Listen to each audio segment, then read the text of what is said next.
Hi, my name is Erica Lara, and this is my presentation for HEAL 6825's quality and safety application. So after graduation, I plan to work at an outpatient clinic in Northern California because that's where I'm from. So I'm planning to move back home. I'm specifically from the Bay Area, which it has the heart of Silicon Valley, which has many tech companies. And at these tech companies, they have a lot of on-site primary care services as one of the perks for their full-time employees. These large companies understand that employee productivity is directly related to their employees' health and wellness. So providing them access to healthcare services at their work campus is vital to their workforce. Now, my focus on this presentation is to highlight the health and well-being of the nurse workforce caring for those tech employees. With the COVID-19 pandemic, the turnover rate is higher because there has been increased workload, staff shortages, and nurse fatigue with all the uncertainties and fluidity in protocols. Yet they are still leaders because they're still pushing forward, which demonstrates resilience. Now, studies involving nurse staffing have shown that when nurse workload is high, nurses' surveillance of patients is impaired and the risk of adverse events increases, Needleman et al. 2011. So for instance, when I interviewed a physician at one of those outpatient clinics at a tech company, she said that there have been issues with specimen quality because it was either compromised or has been missing in personal communication December 4, 2021. As a result, the lab rejected the specimen. So the patient has to return back to the clinic so the nurse can retrieve another sample and redo the collection process, which is all inconvenient for the patient and the nurse because it utilizes a lot of resources and delays diagnosis and treatment.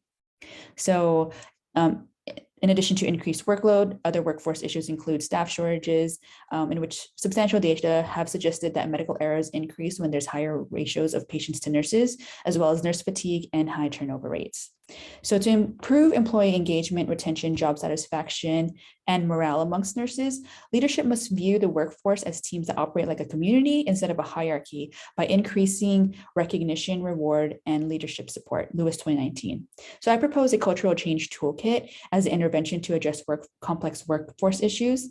A cultural change toolkit provides a vehicle for nurses to have open communication and provide feedback between peers and leadership. For example, there can be an anonymous suggestion box to share ideas that can improve practice without fear of ridicule.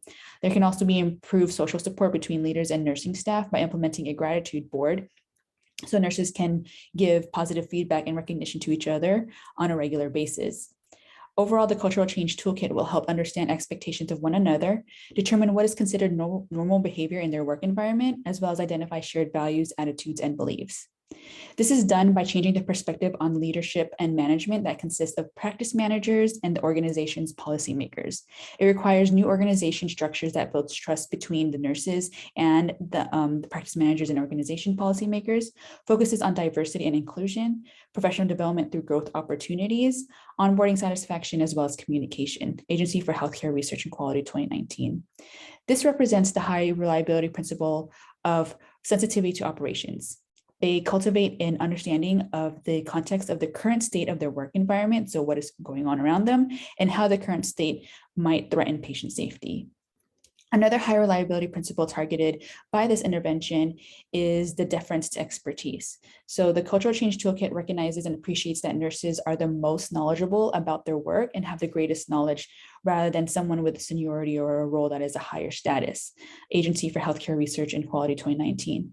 Now, this intervention is a low-cost option to address workforce issues, especially nurse retention.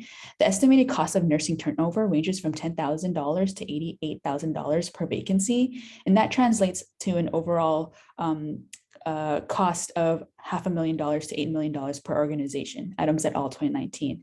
So practice managers and the organization policymakers would address the challenges of the work environment and then implement the cultural change toolkit. They need to have leadership training, which can cost less than $1,000 up to $10,000 per person, depending on the type of level of executive training that they would like.